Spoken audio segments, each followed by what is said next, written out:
So Ben, you write reviews and I read those reviews. Sorry. And I've been following your emotional experience with the Telltale games. It goes up, it goes down. Yes. An episode comes out and it's totally gone wrong, and then Yeah. another episode comes out and it's completely redeemed itself. And then Yeah. another episode comes out, and where's the story going now? So you are very attached to what these guys do. It sounds like you have very high expectations for their work.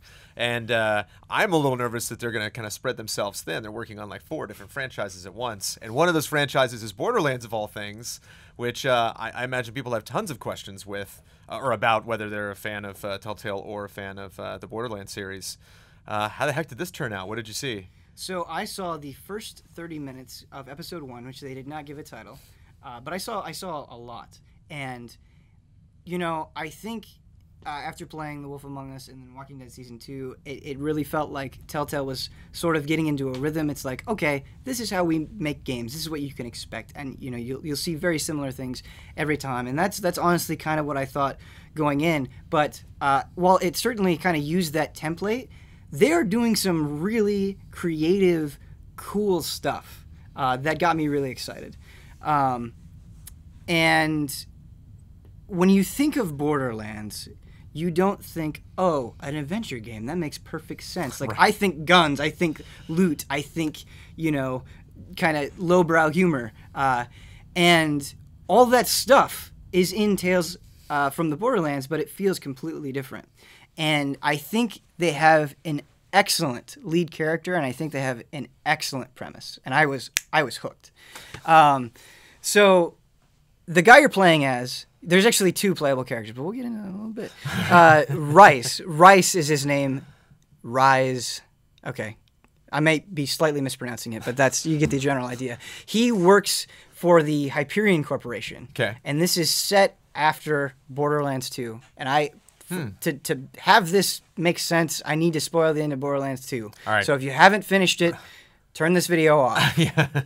Go somewhere else. All right. Or don't. For those still with me, Right. This is after Handsome Jack dies at Right. the end of Borderlands 2. And so everyone in the Hyperion Corporation is scrambling to get his job. You know, they want the money, they want the prestige. Like, they're all presented as corporate scumbags. And you are one of those corporate scumbags. You know, you're not like this everyman. You're not like a vault hunter. You're not this valiant hero. You're like, I will backstab and cheat and lie to get ahead. But you don't get the job. Someone else does. And the guy you meet is just the scum of the earth. Like, he will ask a question about you, and then you'll start to answer, and he'll be like, all right, now let me tell you about my fancy car. He's that kind of person. And you're very pissed off at him.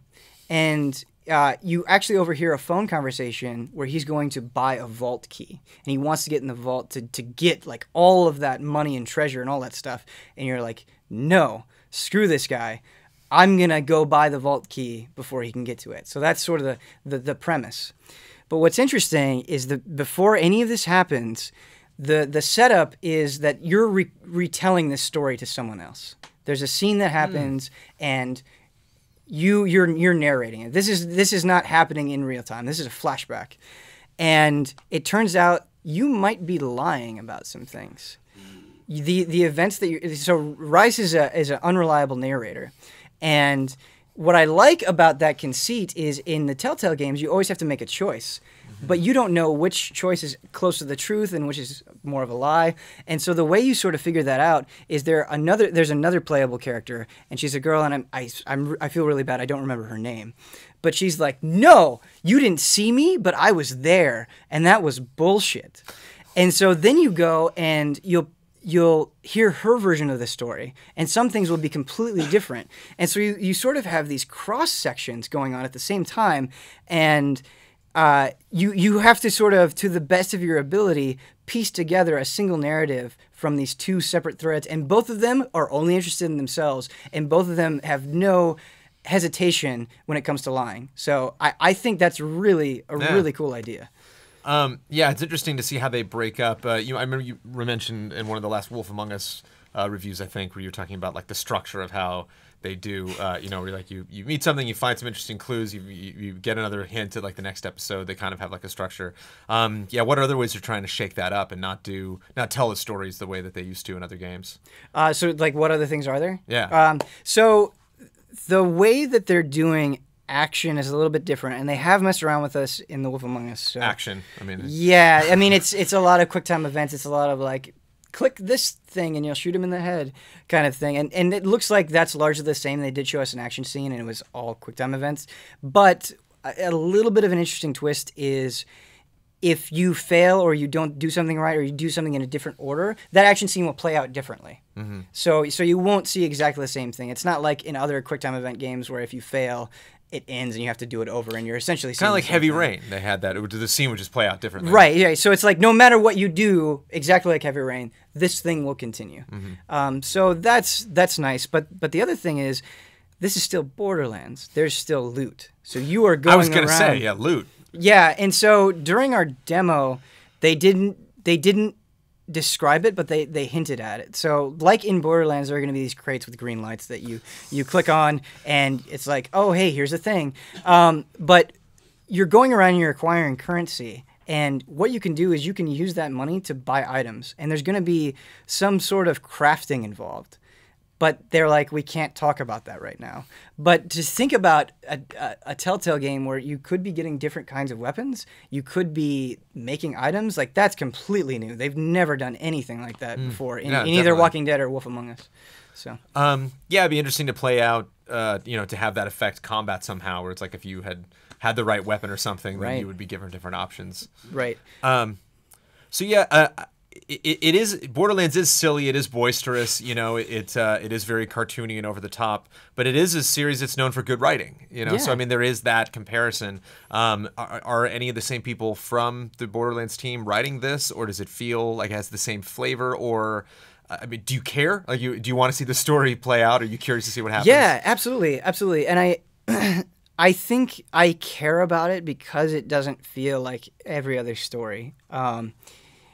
You're not necessarily a villain. You're just an asshole. And I feel like you don't get that perspective a lot in video games. And I think the other thing is, like, there's tension and there are scenes where, you barely make it out by the skin of your teeth. Mm-hmm. But unlike Wolf Among Us and The Walking Dead, even though those two games aren't exactly the same in terms of tone, they're very emotional. They're dramas. They're almost melancholic in some ways. But here, even in the worst moments, you're not afraid to say a fart joke. Mm-hmm. So it's sort of a different approach for Telltale. And honestly, even though I only saw 30 minutes, some of the things I saw in this Tales from the Borderlands demo was way funnier than a lot of the things I saw in Borderlands 1 and Borderlands 2. And when I think about the quality of Telltale writing and them doing a lot of humor, I think that's really exciting.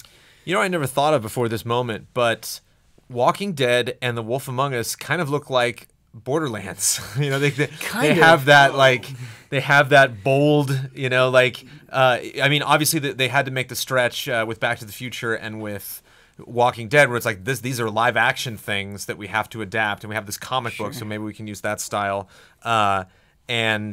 With Fables, it's kind of, I don't know, it's just interesting to use their method, and it seems like so bizarre when you first hear about it, and it's like, did it look different from Borderlands? Did it look more like a Telltale game or more like a Borderlands game? Honestly, and you're absolutely right. I think The Walking Dead and The Wolf Among Us are not that far removed from Borderlands. It looked like both. Is that a fair answer? You know Sure. what I mean? Like, I didn't... It felt like both. I don't know how else to say it, honestly. So, but it looked good. I mean, it looked great. I think think something worth talking about in an adventure game? So the thing is, it didn't look better than The Wolf Among Us or The Walking Dead. But I don't think that's an insult. I think especially The Wolf Among Us looks fantastic, especially since The Wolf Among Us can sort of do some like neon colors and a little bit of more fantastical things. Borderlands is also perfect from that. So you get like a lot of neon purples and like crazy colored guns and all that stuff. And it looked good. Yeah. I like playing these games on my iPad. Is this coming out for iPad? It sure, yes. Totally is. What is this coming out for, and when is it coming out?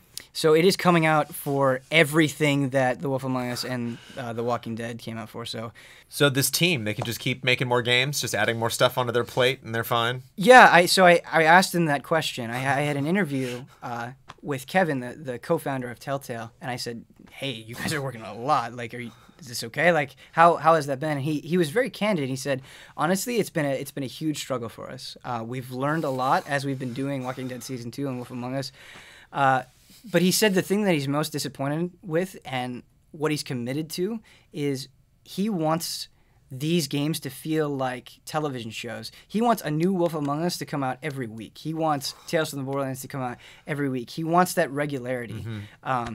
So, because sometimes when I play Wolf Among Us and it's been, like a month, I'm like, what happened? Yeah, And I do think 4 months? Or 4 months. Yeah, totally. Yeah. I feel like not that I don't remember, but it's like, oh yeah, and it maybe doesn't have that consistency that you would like. Speaking of television shows, Game of Thrones, did they talk at all? We can see that He just- Comic-Con, maybe later in the summer sometime?